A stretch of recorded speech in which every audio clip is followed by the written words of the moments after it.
আমার কাছে কিন্তু বিরিয়ানি মানেই দাদা বৌদি আর দিবাপি। এই দুটো জায়গায় বিরিয়ানি ছাড়া আমি কিছু ভাবতে পারি না। আর কেন সেটাও বলি। আসলে আমি বিরিয়ানি নিয়ে আর কোনো এক্সপেরিমেন্ট পছন্দ করি না। এর আগে আমি বেশ কয়েকবার অন্যান্য জায়গার বিরিয়ানি কিন্তু ট্রাই করেছি, তবে সেই বেস্টটা যখন দাদা বৌদি আর দিবাপি, তাহলে অহেতুক টাকা খরচা করে কেন অন্য জায়গায় বিরিয়ানি খাবো। হ্যাঁ, তাই বলে সবসময় তো দাদা বৌদি বা দিবাপি যাওয়া সম্ভব হয় না, তাই লোকাল একটা দুটো দোকান যেখান থেকে আমার মোটামুটি ভালো লাগে সেইখান থেকে বিরিয়ানি খাওয়া প্রেফার করি। রিসেন্টলি আমি একটা দুটো জায়গা থেকে বিরিয়ানি খেয়েছিলাম এবং সেই যে অভিজ্ঞতাটা একদমই ভালো নয়। রিসেন্টলি আমি হাউস অফ রয়্যালস বা সামথিং এরকম কিছু একটা নামের রেস্টুরেন্টে গেছিলাম এবং সেখানে গিয়ে আমার বিরিয়ানি খাবার অভিজ্ঞতা একদম ভালো ছিল না। আর সরস্বতী পুজোতেও আউট থেকে একটা বিরিয়ানি ট্রাই করি, তবে সেটা আমি জানি না কোন জায়গার ছিল, তো ওইটা বেশ ভালো লেগেছিল। তারপরে বাড়িতে একটা ট্রাই করি, সেটা আমার একদম ভালো লাগেনি।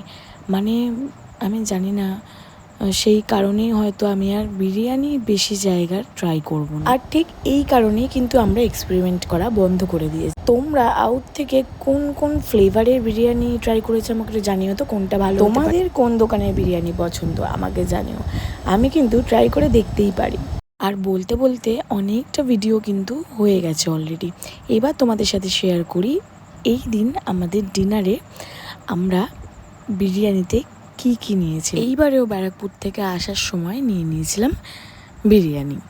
এবারে আমার মনে হয়েছিল যে আমরা প্রতিবার কিন্তু ওখানে রেস্টুরেন্টে বসে খাই, সে তখন সেখানে যে কোয়ান্টিটিটা দেয় সেটা তো অনেকটা দেবে স্বাভাবিক, কিন্তু যদি পার্সেল আনি তাহলে কি সেই কোয়ান্টিটিটা পাবো? আমি কিন্তু জিজ্ঞাসাও করেছিলাম কাউন্টারে যে আমরা বসে একটা স্পেশাল বিরিয়ানি নিলে যে কোয়ান্টিটিটা পাই দুজনে, সেটা কি পাবো? তো তারা যেহেতু বলতে পারে না ওরমভাবে, যদি বাই চান্স একটু এদিক ওদিক হয় তাহলে তো তাদেরকে আমরা দোষ দেবো, তাই বলেছিল হতে পারে, হয়তো একটু 19-20 হতে পারে। তো আমি আর রিস্কটা নিইনি। আমি এই যে আমার হাতে এই থালিটা দেখছো, এটা কিন্তু স্পেশাল বিরিয়ানির থালি। আমরা নিয়েছিলাম একটা স্পেশাল মাটন বিরিয়ানি, তাতে থাকে রাইস, দুটো আলু, দুটো মাটনের পিস, আর নেওয়ার কথা ছিল একটা এক্সট্রা মাটন। তার জায়গায় যদি বাই চান্স কম পড়ে এইসব অনেক কিছু ভেবে চিনতে একটা এক্সট্রা মাটন বিরিয়ানি নিয়েছিলাম। আর স্পেশাল মাটন বিরিয়ানিতে এক্সট্রা মাটনের পিস, আলুর পিস কিন্তু একদমই আলাদা করে একটা বাটিতে দেওয়া ছিল। আর এইখানে আমি বারবারই দেখানোর চেষ্টা করছিলাম যাতে বোঝা যায় যে কতটা করে কোয়ান্টিটি দিয়েছে, কিন্তু সে তো প্যাকেজিং ওপেন করার পর মাথায় হাত। একটা স্পেশাল বিরিয়ানি কি করে খাবো জানি না, সাথে আমি আর একটা নিয়ে এসেছি। ও হ্যাঁ, তার মধ্যে আবার ছিল আমার স্পেশাল রেয়াজি মাটন, আর এছাড়াও ছিল নর্মাল রানের দিকের মাটন। আর পিসগুলো নিয়ে সত্যিই কিছু বলার নেই, মানে অসম্ভব বড় বড় সাইজের পিস।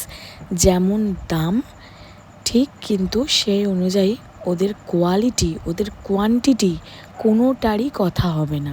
মাটনের চর্বিটা দেখে তো আমি জাস্ট লোভে পড়ে যাই।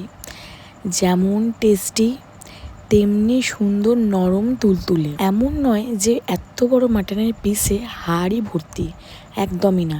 এখানে তোমরা একটু লক্ষ্য করলে দেখতে পাবে আমার মাংসের থেকে হাড় একটু বেরিয়ে রয়েছে, ওই যে দুটো সরু সরু হাড়, ওটা ছাড়া বাকি পুরোটাই জাস্ট মাংস ছিল। আমি অনেক নাম করা জায়গায় বিরিয়ানি ট্রাই করেছি, কিন্তু সবগুলোই কিন্তু নিরাশ করেছে।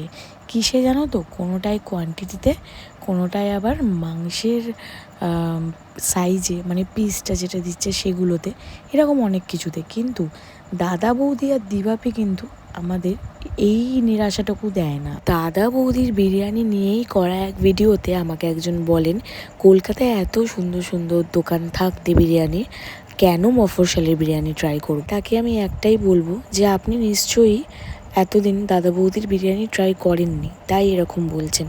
একবার ট্রাই করুন, তাহলে বুঝতে পারবেন কেন মফস্বলের বিরিয়ানি ট্রাই করব। আর ব্যারাকপুরটা এখন মফস্বল বলে তো মনে হয় না। যাই হোক, এছাড়াও বিরিয়ানির সাথে দিয়ে দিয়েছিল ওদের ম্যান্ডেটারি স্যালাড এবং তার সাথে গ্রিন চাটনি, সেটা দিয়ে কিন্তু বিরিয়ানি খেতে আরও বেশি টেস্টি লাগে, স্বাদটা আরও দ্বিগুণ করে তোলে। তোমরা কে কে আমার মতো বিরিয়ানি লাভার আছে অবশ্যই জানিও, আর স্পেশাল করে মাটন বিরিয়ানি লাভার। আর যদি বিরিয়ানি লাভার হয়ে এখনো পর্যন্ত না ট্রাই করে থাকো দাদা বৌদির বিরিয়ানি, অবশ্যই গিয়ে ট্রাই করে নিও।